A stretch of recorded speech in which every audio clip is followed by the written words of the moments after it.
3 straight wins.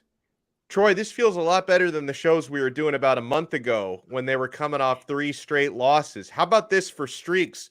3 straight dubs to open the year, 3 straight losses without Tua, mind you, and then 3 straight wins. Hopefully they're not about to go on a 3-game losing streak, but I certainly don't feel that way.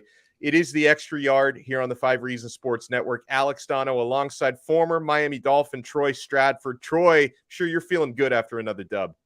Oh, I feel great. I slept good last night. I didn't care about the rest of the games on Sunday. Totally focused on what the Miami Dolphins are doing. And right now, they passed the eye test, right? They look good. And you sit there and you say, I don't know about you guys, but me, I cannot recall the last time I watched the Miami Dolphins game, and I may have said this already, but I kind of watch the game like this. I don't get upset. I'm sitting there saying, okay, our offense is coming back. We're going to score some points here again. And eventually we're going to win this thing. So it's a nice position to be in. And hats off to the Miami Dolphins because they are playing excellent, excellent football right now. The first thing after I watched that game, and this is last yesterday afternoon, whatever it was, a little under 24 hours ago, one of the first thoughts that popped in my head was, man, Monday, I've got to ask Troy about the new running back because Jeff Wilson Jr., he just got acquired a few days ago. He flies to Miami, finishes up his, physicals, the paperwork, all that. He gets acquired at the trade deadline. Then he's off to Chicago. He barely even knows most of his teammates. He knows his head coach, which I think is very important there, the Mike McDaniel connection from him in San Francisco. But still, I'm really impressed that Jeff Wilson just gets off a plane, 9 carries, 51 yards. He was the Dolphins' leading rusher in the game, and he caught 3 passes and scored a touchdown. Like, I was really impressed, and I feel like it can only get better for this guy from here on out. Well, there are a couple of things that come into play when it comes to Jeff Wilson and how he played.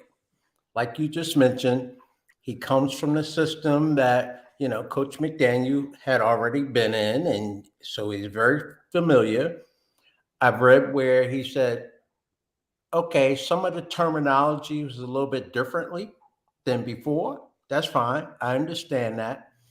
But what I thought was the most important thing, because us as fans, because of fantasy and all kinds of things that we do outside of the actual playing of a football game. Guys think that, hey, we should get this guy or we should get rid of that guy. I mean, those guys, they really have lives also. So imagine uprooting whoever it is that you have to uproot in a matter of days, fly across the country. And he sat there and he talked about, I've never been anywhere but San Francisco, my 4 years in the league. All of a sudden, I'm going someplace new. And he said, I was a little salty at the 49ers for getting rid of me because there are 2 things at play here. You have to deal with the fact that there's a team that's saying, we don't want you anymore. But yet then there's a team while you're on the plane that's saying, hey, we put our arms around you and we welcome you. And because he had a couple of friends on the team already, like he talks about Morissette coming over or Mozart coming over and inviting him to breakfast. He wanted to pick up the tab, and not that money is an issue with any of these guys, but he's like, no, I got you. Just making them feel comfortable.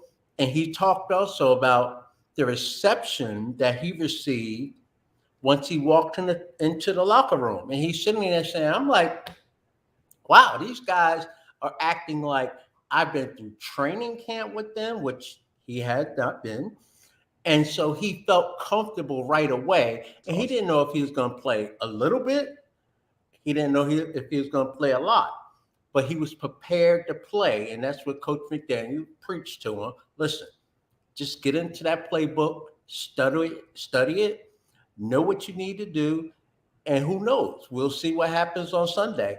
And everything that happened on Sunday was a good thing.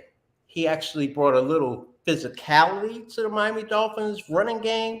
He looked very comfortable out there. From my seat, There was no blown assignments by him. Nope. He caught the ball out of the backfield. He got into the end zone. I mean, what more can you ask for? That's a perfect transition when it comes to the young man. Now, he wasn't the only debut. I hope we Correct. save the receipt on this Bradley Chubb. I mean, Troy, and I'm not being serious. I think Chubb's going to be great, but, Right. I never would have thought that, with these two brand new Dolphins making a debut, because these are both positions where, it's not rocket science to come in after just a few days preparation when you're talking about edge rusher and when you're talking about running back, especially a running back who played in the system before. But I never would have thought that Jeff Wilson would have this much of a more impactful Dolphins debut than Bradley Chubb. Very quiet day for Chubb. He just, I think he had one tackle. Hold on. I don't even know if he had one tackle, to be honest with you. They might have just given him one. Yeah, they gave him one tackle. I'm looking at the stat sheet right now. I don't remember the tackle. And that's pretty much it. I think he did have like a couple of QB hurries that may not be reflected on the stat sheet, but it was a very quiet debut. Yeah. He put pressure on the quarterback, and that eventually will pay off. Remember, Fields had an outstanding day against the Miami Dolphins, and he has that escapability ability to break down a defense and attack you when you are weak in one area. So as the season goes along, remember, he was uprooted as well. I know he signed a big $100 million contract, all of that, but there's still something about an adjustment of going to a new city, a new town, meeting the players. Like you hit it right on the head. They don't know half of the guys on that team. They don't know the first name. They don't know all of the coaches on that team. Yeah. Like I played with guys for like 2 years and I didn't know their name. That's just how it is. So for him to come in and put the pressure on, that was a good sign. And you got to also remember, there are defensive ends, rush defensive ends who play in this league who make boatloads of money. Yeah. And they get 1 sack a game. They get 16 sacks in the course of a season. That's all you need to do. Apply pressure, force the quarterback to tuck that thing and run, and hopefully the guys behind you will make the play, or to force him to throw that thing a second earlier, and then all of a sudden things happen in the secondary. So I'm not worried about him, but I think overall it was a good debut for both of them to get them into action right away, not sitting on the sideline, playing a lot of football, and it paid off for the Miami Dolphins. If you look at, we'll stick with the offense here a little bit before we go to the defense, which is obviously not going to be as fun to break down, given some of the yardages and the stats that they gave up. But for Miami's offense, you look now, Troy, at some of these statistics and the historical significance of what people like Tua Tagovailoa and Tyreek Hill are doing this year. Correct. I think the Dolphins at this moment, and we're just, in the Dolphins case, because they haven't had the bye week yet, just past their halfway point of the season, we have 2 MVP candidates right now, as far as I'm concerned. And I'm not sure which one even has the stronger case. I guess usually that award would favor a quarterback before a wide receiver. But, I saw this stat last night, courtesy of CBS NFL on Twitter. It blew my mind. In the history of the Miami Dolphins, only one quarterback has had consecutive games where he's thrown for at least 300 yards, 3 touchdowns, and 0 interceptions. And it's not number 13. It's number uno, which I thought was wild, right? And then you look, Troy, at what Tyreek Hill is doing. The man has already surpassed 1,100 receiving yards this year. No one else is even over 900. Like, he's on track to become potentially the first 2,000-yard single-season receiver in NFL history. He's got more receiving yards, just him, than the receiving cores of 8 different NFL teams have combined. That's what Tyreek Hill is doing. It's ridiculous. It is absolutely a joy to watch. The young kid, the young man is unguardable throughout the course of an entire football game. And as long as the Miami Dolphins keep the protection that they've had, like last or yesterday, that's a very good thing for the Miami Dolphins, for that receiving core, because Tua knows he's playing this game with a confidence level that's off the charts. He's sitting there saying, these guys are going to be open. Someone's going to be open. You can't cover all of them. And we'll go back to what we've been preaching all season long. The speed that they have is just unguardable. It creates mismatches across the field. It opens up something. And okay, you could play with them for a quarter. Maybe you could play with them for 2 quarters. But in the end, they're going to get you because you're going to slip up. You're going to be a little bit late here or there, and the plays are going to come to you. But to watch him play, how many catches did he have again? Hold on. I got the I think he had 8 catches or 7 catches on 7 catches on 8 targets is what Hill had. And he turned those 7 catches into 143 yards. And he made it look easy. Yeah. Easy. You just look at this and you go, we've never seen this before. And kudos to him for sitting atop, the statistics when it comes to receiving yards and all of that. He's doing an outstanding job.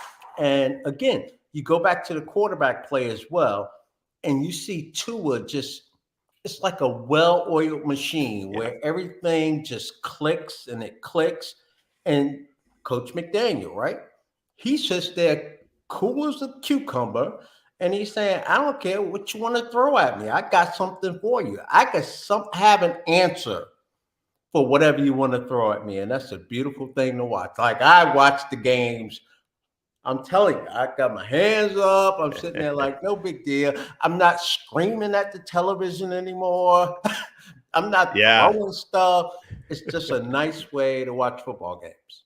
So who do you think right now has the stronger case for league MVP? Is it the Dolphins quarterback who, leads the NFL in so many different categories, including passer rating? Is it the wide receiver who's on the record pace? Because they've both got to be in the conversation, right? Who do you think has the stronger case? That I don't know the answer to right now. I haven't even thought of it that way. I just came in from outside and I was watching ESPN, and they have this this panel, and they're sitting there discussing who would you rather build your team around, Jalen Hurts or Tua? And I'm sitting there saying, are you kidding me? Like, they're sitting there discussing one of the Miami Dolphins players, like he's bigger than what else is going on in the league. There are very few quarterbacks that are playing to his level. You saw the difference between the Miami Dolphins with him and without him. And now his stats at the end of the season will not match up to some of the others just because he hasn't played as many games. But if he continues on this pace, I still put him a notch below Tyreek. Like, quarterbacks control everything, okay? But Tyreek opens it up for everything. And I can't recall looking at a team saying, okay, who's more important, this guy or that guy? It's usually clearly one. Right. But I think they work in tandem here.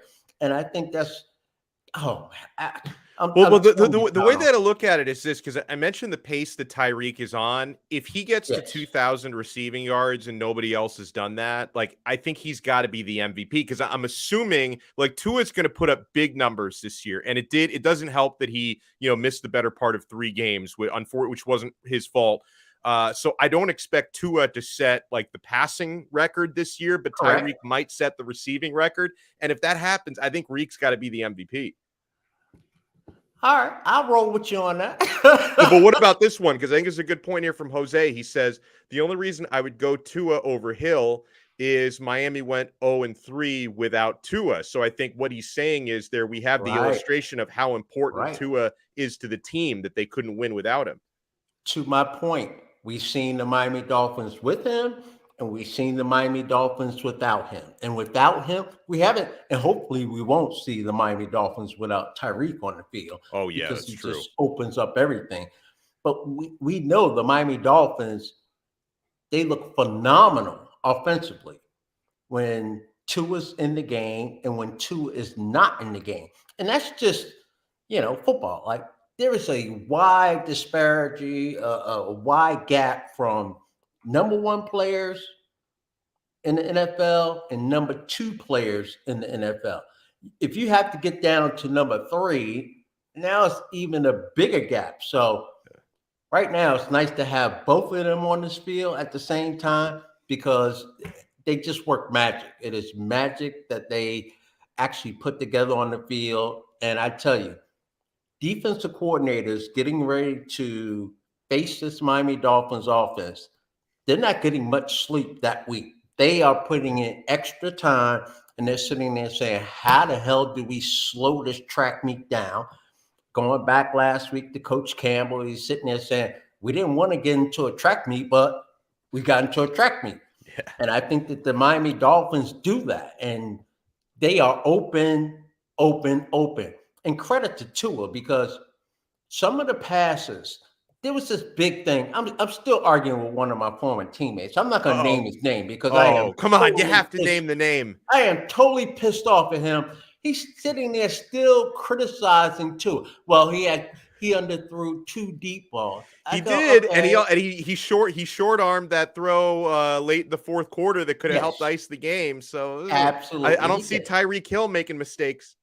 And I said to him, James, that's his first name. I go, oh, are you expecting perfection throughout an entire football game? I said, it hasn't cost the Miami Dolphins yet. I said, so you call me once it costs the Miami Dolphins when he has an underthrow.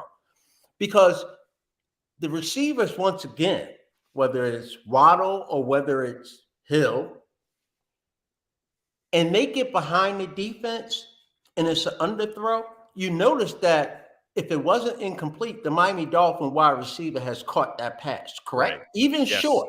Yes. And that's because they have the DB or the safety beaten. And usually you watch an NFL game and those DBs, they are taught. You see the wide receiver, his eyes widen, his hands go up. Even if you're a step behind, you know that ball is coming. So just put your hand up, even if you can't turn your head. But when it comes to defending these 2 wide receivers, those DBs, they are in desperate mode trying to catch these guys. They're like running. They don't even have time to put their hand up. They don't have time to turn their head and look for the football. So right now, even though he has missed on a couple of would-be touchdowns probably from watching the film, watching the game, he's all right. He still has that window that leaves him room for a little bit of error on those deep balls. Oh, man. So we're going to talk about the Dolphins defense when we come back, because I do see some people pretty concerned about that over these past couple of weeks. And it's like sometimes complimentary football is a week-to-week thing, right? It doesn't always happen in the same game. Sometimes in some games, as we've seen from the Dolphins this year, like the New England game, the Steelers game, sometimes the defense is going to carry you. Other days, the offense is going to carry you. But I want to break down some of the nuts and bolts of that right after we talk about the awesome folks at Prize Picks. Oh my gosh, I'm having so much fun. I don't feel like I'm doing as well as Troy Stradford. Like I feel like I need to start getting tips you're not. from the mat. So did you have another big winning weekend? Because see, I had in one of my selections, I needed a Raheem Mostert over, and that Jeff Wilson comes in and he's stealing stats from me. So you hit a 5? Again, I hit a 5. Oh, I hit a 5. Man. I hit it for, I think I bet $50. I won $500, and I'm sitting there saying, yes, that is amazing. That. And it was, I had Tua, I had Waddle, I had Hill. Those are the 3. You didn't have Mostert. That was my problem. I did not have Mostert. My 4th one was Josh Allen, rushing yards. Ooh. And he smashed that. And I'm trying to think what my 5th one was. It'll come to me, but yeah, I hit 5 once again. Well, so listen, so Troy Stradford 2 weeks in a row has hit 5 player selections on Prize Picks. He's making 10 times his money on this. So you guys, you need to get in on this if you haven't already. It's very easy to do. Christmas is coming, guys. Make some money. Your entire neighborhood's going to get a present from you. It's like he's going to be buying Bentleys for the entire block. Yeah. So it's so easy to sign up. I'm looking at it right now on my mobile device here. We're going to get to the numbers for Monday Night Football tonight. the mobile app Prize Picks. It's one of the most popular fantasy sports apps out there. So you're going to see it. It's going to come up when you start typing in Prize Picks on the App Store or the Google Store. It's going to come up right away. It just takes minutes to sign up, create your account. And when you make your first deposit, make sure you use our code 5. That's FIVE. Spell it out. And they're going to double your first deposit 100% up to $100. So you deposit $100, which is no problem for Mr. Moneybags over there. You deposit $100 and they're going to double it. $200 just appears like magic in your account. And then you hear Troy talking about making 5 selections. I'm a little bit more conservative. I usually make 2 or 3 selections, and I pick people like Raheem Mostert, who ruined it this past week. But you select 2, 3, 4, or 5 players and just predict if they're going to go over or under their stat projections. You can go with passing yards if it's a quarterback, or rushing yards, or receiving yards, rushing yards for a receiver, running back, tight end, and you win money. If you get all your selections correct, you win money. And if you're, for whatever reason, you don't want to use the mobile app, but there's no reason not to, it's free. But if you want to just use the good old-fashioned website, sign up at prizepicks.com or the Prize Picks mobile app and use our code 5. FIVE, and they're going to double your first deposit up to $100. So for Monday Night Football tonight, we've got the Red Rifle, Andy Dalton, going up against Lamar Jackson. Do you want to do rushing yards or passing yards first? Because when we're talking about Lamar Jackson, I probably want to start with the rushing yards. See, I like passing and rushing yards combined. Oh, yeah. When it comes to like a Lamar Jackson, right? Yeah. If I look at the passing yardage and I sit there and say, oh, I feel that's a little bit high, I'm like, okay, see what the number is for rushing and passing yards. And I usually like that number a little bit more better. So that's how I don't know what the number is yet. I haven't looked at it yet, but I will get to it. But I'm thinking right now, Lamar Jackson over when it comes to rushing yards and passing yards combined together. Okay, well, hold on. I can't find the combined category, but if I give you his pass yard total and the rush yard total, we can probably figure that out. So the rush yard total is 61.5, going up against New Orleans, and the pass yard total is 210. So you're looking at 271.5 total yards. I would go over that. I'm sitting there saying that's a lot of rushing yards. Yes. 61.5. Now, it is, but it's also Lamar Jackson. I mean, if Justin Fields Lamar can Jackson. go for 178, I think Lamar can go for 62. And all Lamar got to do, like you're watching the game, you sit there and you go, all you got to do is hit one of those 30-yard rushes, a 40-yard run, or if he takes one to the house like he did against the Miami Dolphins or whoever, you sit there and say, I'm almost there. So, because 210 passing yards? Yeah, 210. I think that's rather low. So right now, and listening to what you're saying, I'm sitting there saying that might be one of our plays, combining the two of those and going over. Now, what about Andy Dalton over, and we'll do his passing yard. His rushing yard total is 3.5 rushing yards, but go ahead.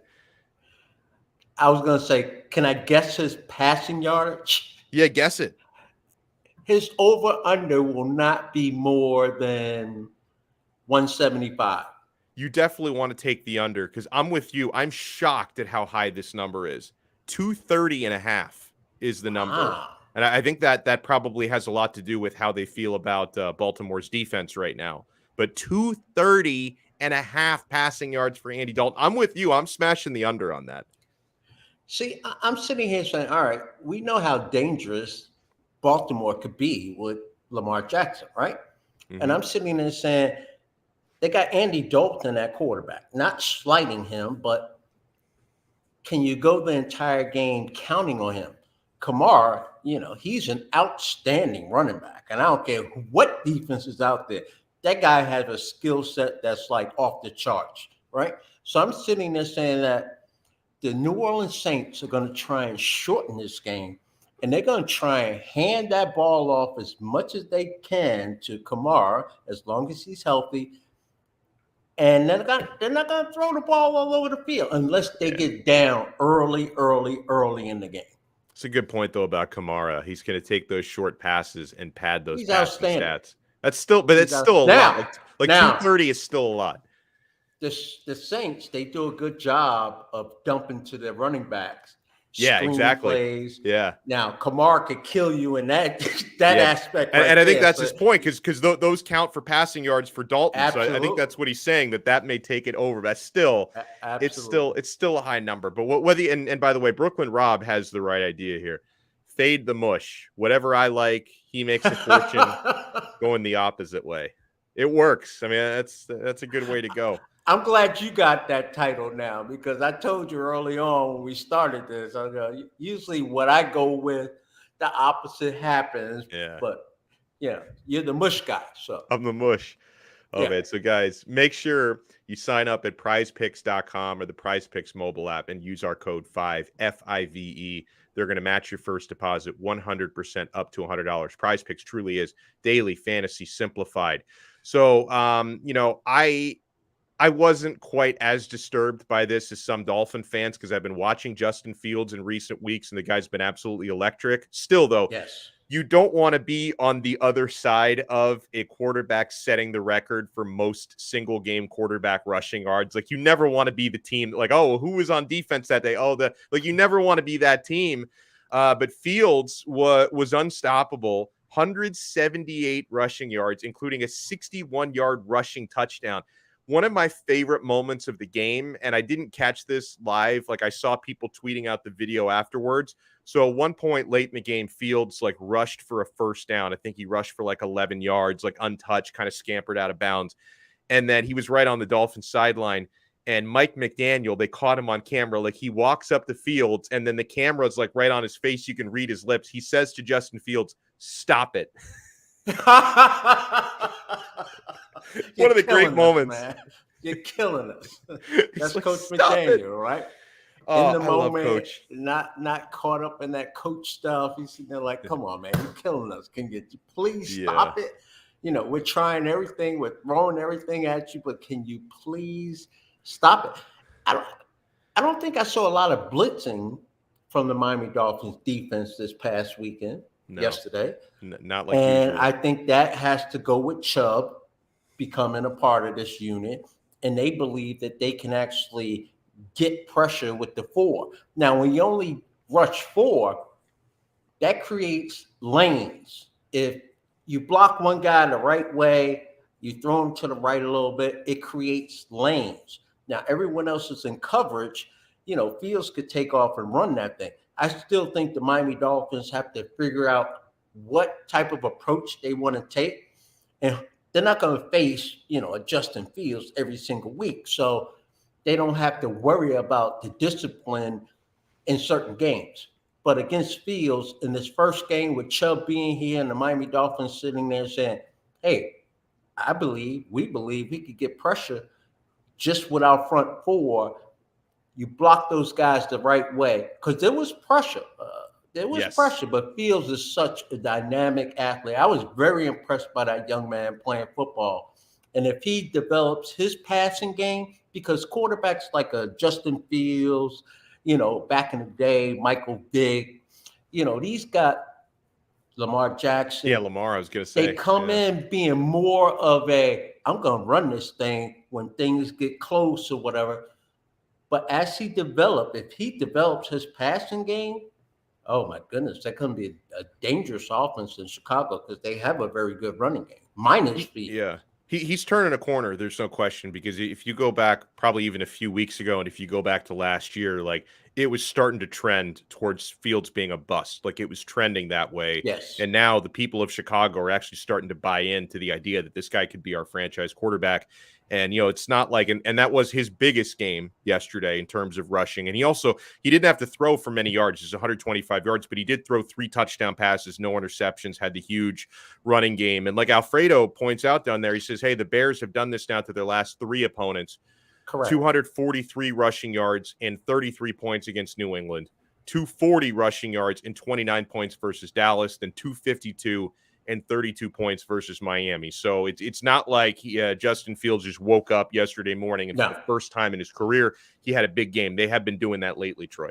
And I saw the stat where That's 3 games in a row that the Chicago Bears went over 200 yards Yep. rushing as well.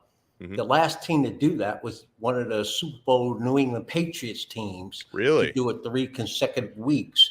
So it's rarely done in the National Football League where you can actually, that's like a college game, right? You know, Alabama, whoever, they run off 200 yards 3 games in a row like it's nothing. So Yeah, and again, it's an eye-opening thing, and it's not to say the Dolphins' defense was good yesterday, but again, I want to emphasize the Bears have been doing that to opponents. Like Rodney says, didn't realize the Bears' offense had been clicking like that. yeah, So okay, and it was one of those things, Troy, where first of all, the Dolphins won the game, and the defense, despite having some busted plays and giving up some big yards, they did make a couple of key stops in the fourth quarter, including the fourth down stop. They probably did get away with a pass interference though on that possession, but they did come down I with a think fourth they, down stop. I think they I did. think they could have thrown a flag on that. They Yes. could have. Yes, but the defense held, and that was at a point where the offense actually started sputtering late in that fourth quarter. Because we mentioned, for as well as Tua played yesterday, Dolphins had a couple of chances to ice that game, and they couldn't convert. And then it also doesn't help that your kicker has completely lost his confidence. Ooh. I mean, Jason Sanders, he misses a 29-yard, like that's the type of kick that you even expect a college kicker to make. Like if your college kicker misses a 29-yarder, you're disappointed and you're sometimes even surprised by it. Sanders misses a 29-yarder. He's been so inconsistent. And then they clearly didn't trust him after that because they were going for all these fourth downs. So Right. it was, it was, the offense was not moving the same way late in the fourth quarter. The Dolphins didn't score in the fourth quarter, and the defense did make a couple of stops when they needed it most. That's complimentary football. Our field goal kicker, Sanders, it's time for him to go lay on the couch. It's all between the ears. Yes. Right now, Yes. he is sitting there battling himself. And when a kicker gets to that point, he's on the sideline watching the offense drive, and he's sitting there saying, get that first down, because I don't want to have to go out there and attempt a field goal. And that's what I'm getting out of him. Now, it'd be nice to hear from him, talk about it, but he is just not in the rhythm that he has been. He used to be Mr. Automatic. Yeah. You know, Miami Dolphins get to the 45, get right past the 50, and you're like, okay, we got 3 points. But yeah, like as long as you get like down to the opponent's 40, which I think is like a 57-yarder, you're like, oh, we got this. And that's when a kicker, hate to say it, but that's when your career starts going south, when you start getting the head trash. Like what Tucker does up there with Baltimore, and he'll be on display tonight. I mean, that's like magical. I don't know how long he's been playing in the league now. No head trash. Just put the ball down. I'll kick it. It's gonna go through. No, unbelievable he is. Oh man. So okay, 3-game winning streak now for the Dolphins, Yes. 6-3. Are you worried though? Like, because we the last couple of weeks we have been talking about this Miami Dolphins team as a contender, right? We've been saying that for a couple of weeks. Then they go out and get Bradley Chubb. They also get Jeff Wilson. I know he was like the guy who got buried in the headlines there. He had a really good Dolphins debut, the new running back. But Bradley Chubb, obviously the headline maker, they're paying him a lot of money. And the Dolphins, they're right there. The AFC East is crazy competitive. You got a Crazy. six. Everybody's over 500, right? Yeah, yes. I think the only division in the league where everybody's over 500. So you got Buffalo at 6-2. They lead the division, but they've lost 2 divisional games. Yes, they're 0-2 in the division. Yeah, which is wild. So like they can beat everybody except the AFC East. The Jets are 6-3, and they're ahead of the Dolphins because of the tiebreaker, the head-to-head. Dolphins are 6-3, and the Patriots are 5-4. Like everybody's good right now in this division. So, but we talk about the Dolphins as a contender, and they would be in the playoffs if the season ended today. Do you worry about this defense, Troy? Because once you start getting to a point to get through the AFC, you're going to have to play a Buffalo or a Kansas City on the road, or maybe even both. Do you worry about Miami's defense? Could that hold them back? They have to play better. We know that, right? Do I worry about them? No. I think there's an adjustment period. I kind of touched on it earlier. How are we going to play this thing with Chubb a part of this right now? because all of a sudden, and hopefully we will see some of this coming Sunday when they play the Bears, not the Bears, the Browns. Oh, the Browns, yeah. We will see the Miami Dolphins mix in, bring in an extra guy, because you won't have a quarterback that's as mobile as like a Justin Fields. So I think the Miami Dolphins can bring a little bit more pressure with an extra guy, forcing like one-on-one blocking for the offensive lineman, and everyone has to handle their guy by themselves. I think the defense will look much differently this coming week as they did this week. I want to read some of these comments. And guys, make sure if you're in here watching us live, 3:36 p.m. here on Monday, take advantage of the live chat. We'd like to throw shout outs to folks out there. Let's see. Yeah, a lot of people are asking this, Troy, with Jason Sanders. I think you touched on it, though. It's like kickers can get into a mental funk. Like I've seen it. I've seen it. It's all mental. I've seen it more so with college kickers than NFL kickers. And like I'm actually like I hate to even bring this up because we just got destroyed, but even with like the University of Miami, for as bad as the Hurricanes are, I'm actually impressed with the kicker, Andy Borregales, because he had such a rough game against Texas A&M in September. Like a lot of people thought this kid is finished, because that happens with kickers. Like sometimes a kicker has a disastrous game. Like this guy's finished. He'll never come back from it. And he's been like Miami's best player for the last month and a half. Right. So sometimes these mental funks can be hard for kickers to get out of. And Jason Sanders is clearly in one of those right now. It's very hard for kickers to get out of that funk. Listen, they make that field goal to win the game. You pick them up, you put them on the shoulders, you carry them off the field. They ride that high for a very long time.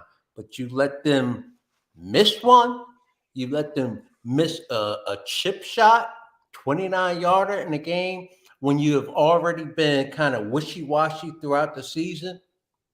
That is all head trash, because unless you are a cool kicker like Pete Stoyanovich I play with, I loved him. He was one of the guys. He can hang out with us. Kickers are usually on an island by themselves. They don't talk to anyone but their holder and maybe the special teams coach. Yeah, the punter. But, they're not out there in the middle of training camp working hard, sweating and all of this. All they do is they get one period where they come and they kick like 5 field goals and they get out of there. But you let that field goal kicker start spiraling out of control, and it's a very, very dangerous thing. So you better pick it up soon.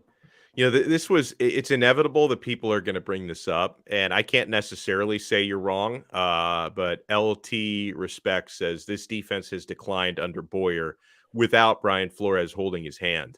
And like, even if there is some truth to that, I'm not going to say I miss Flo, because Flo was just so disastrous for this offense. And he was obviously disastrous for the first 2 years of Tua's career.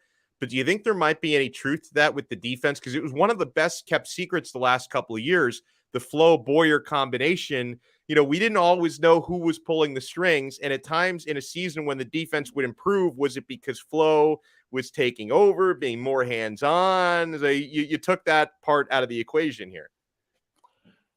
The way I look at it is, like we talk about Chubb coming in here and helping that defense to rush with 4 guys still applying pressure. Yeah. Last year, the year before last, the Miami Dolphins, they were pretty healthy in the secondary. They work hand in hand, like they are tied at the hip, okay?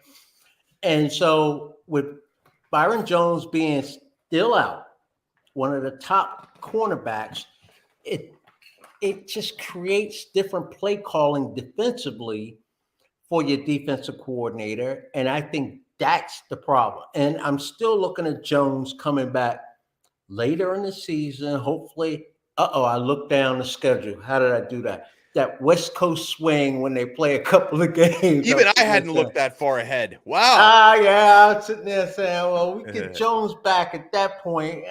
We might be all right. So they could do what they want to do. I love it. Let me throw some more shout outs here. Dolphin Don says, I'm more concerned with the discipline of the team. Penalties and mistakes are killing us right now. Yeah, we have had some of those as well. You can speak on this being a player. Um, can sometimes like hefty penalty games, stretches of a season, like what is that on? Is that on a lack of discipline? Is it fluky sometimes? Is it coaching? Like how do you break out of that? Who's refereeing the game? I think you could Yeah. call a penalty just about on You could call every game holding on or every every play. play. Yeah. You could call it every play. So depending on if those referees are kind of tight with their flag or they're going to let these guys play a little bit, I think that speaks a lot. So I'm not going to sit here and say that the Miami Dolphins are undisciplined. I see an aggressive defense. They just got to make the plays. Hopefully, the referees, it's not something that the foul that they commit is out in the open Yeah. where you have to throw that flag. But if it's close, like the last pass, that the Bears threw, a lot of people are sitting there saying, all right, they should have thrown the flag on that. It should have been interference on the Miami Dolphins. Well, throughout the course of the game, you didn't have a lot of that. So, hey, chill. He wants to interrupt all the time. I'm impressed he actually responds to you. He's more obedient than my child. Like if my child was here like running amok and I'm like, hey, chill, he would not stop. Snacks are the key. Oh, well, yeah. For the dog. Well, no, that's also how I parent. I bribe him with snacks. Absolutely, man. Oh, by the way, huge shout out and thank you here to our guy, Devin Jordan. Thank you so much for the $5 super chat. Donno and Troy, what's your thoughts on McDaniel going for it on 4th and 2 instead of taking the point? You think he didn't trust Jason Sanders? Well, like Yes. I thought that was a big part of it. He also brought up like the weather conditions and the wind, but also that just goes back to, again, not trusting Jason Sanders, especially not when you're in the Windy City. So I think that's why they went for it. Exactly. And go back another week when the Miami Dolphins, we were questioning his play calling on the 4th down, right? Yeah. We could ice this game right here. I sit there and say, this is his coaching style. Now, I'm not saying Sanders does not factor into this, but this is the coach's coaching style. And he has, I guess, instilled his fingerprint on his football team. Offensively, these guys are sitting there saying, we're going for it. There's no doubt about it. We're going for it. They're probably more disappointed when he sends in the field goal unit because they're sitting there saying, we got something for 3rd and 2. We got something for 3rd and 5. We got something for 3rd and 8. Like, let us go do our thing. I know Tyreek and Waddle are sitting there saying, come on, I've been setting this guy up the whole game. I've come off the field. I've spoken to the coaches and I said, I got him on this. I got him on this. And they just have so much confidence offensively. It's pretty scary. It is pretty scary. And when this is all said and done, Donald, I wonder where this offense, everyone has to stay healthy, yes. But when it's all said and done, the numbers that they will post, again, will be super scary, super scary. Well, and you see OG down there is asking about Jeff Wilson. We did talk about him earlier, but I want to circle back because I think Jeff Wilson in one game accomplished more than Chase Edmonds did in 8 games that he was here. Like I was really impressed. He didn't have any catastrophic drops like Chase at every game, which was a big shocker because honestly, when the Dolphins acquired Edmonds, I'm glad they were able to, get rid of him and turn him into something, being part of that Bradley Chubb deal. So it works out in the end. But when the Dolphins acquired him, I was thinking, wow, this is the perfect fit in a Mike McDaniel offense. And it just, for whatever reason, maybe if they'd given it more time, it would have worked. But it wasn't working for the first half of the year. And then, but Mostert had been working. And Mostert is a San Francisco guy. He's got the McDaniel history. Then the Dolphins go out and get another one of those guys in Jeff Wilson. And really impressive what he did yesterday. Not saying he lit up the stat sheet, but he had over 5 yards per carry, and he scored a receiving touchdown, and he had some moves yesterday. He looked very comfortable. So, man, I can't even say enough times how impressed I was with Wilson. Wilson, in about 2-3 weeks, he is going to feel completely at home. And things are going to start to open up for him because, again, you got those dynamic wide receivers out there. Defenses, when they go up against the Miami Dolphins, the number one thing, priority facing that offense is we got to shut down this running game. So they're going to try and do that more and more. I don't think they'll be successful with it. But the way that he comes and brings his physicality to this running game, I just think that in time, 2, max 3 weeks, you will see longer runs from him. And I think it's a very nice tandem. We've seen tandems before. I can't name them off the top of my head, but you have your power guy, the guy that, that's going to lower his shoulder and make you remember sticking your head in there. And then you have, like you got the dash guy and Mosher who's going to come in there and he's just going to run circles around you. So it's a very, very nice pickup for the Miami Dolphins. And I just look forward to seeing the two of them because they're very friendly also. There's usually, there have been times I've been on a football team and my backup goes into the game and he has a big run. And I'm sitting there saying, yeah, all right. On the outside, on the inside. I'm like, damn it. I said, now I can't get back in the game. Now they're going to try and ride him. So these guys, I'm sure part of that is inside them where they want it as opposed to their buddy. But these two, they have a pretty strong friendship from what I can see right now. And I just think it's going to be fantastic moving forward. Well, that's great. We'll wrap it up on that note. It's on to Cleveland this week. We're going to be with you guys, of course. Cleveland's coming here this week. Yeah, that's right. Yes. You're right to say that, though. It's on to the Browns, but the Browns are on to Miami, and I'm sure they'd much rather be in South Florida this weekend than in Cleveland. Any weekend, no matter what time of year it is, you'd rather be in South Florida in July. Yeah, absolutely. So great stuff. Troy Stradford, follow him on Twitter at Troy Stradford. Follow me. There you see it, Alex Donno. And guys, if you missed any part of this, you can go back and watch the replay. It's going to be instantly available on YouTube. Or if you want to listen to the replay, it's going to be about a 48-minute listen. So you may want to time it out for your commute.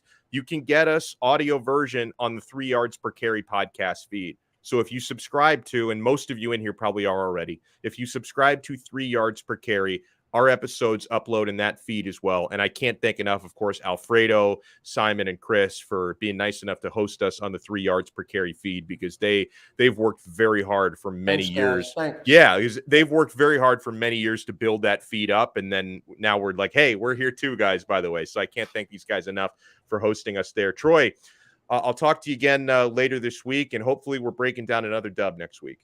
Absolutely. Like Miami Dolphins going for 4 in a row. Let's get it done. Let's get it done. All right. Thanks, everyone, for tuning in, for chatting live with us. Thanks again, Devin, for the super chat. We'll talk to you guys next Monday on another episode of The Extra Yard, 3 Yards Per Carry on the 5 Reasons Sports Network. See ya.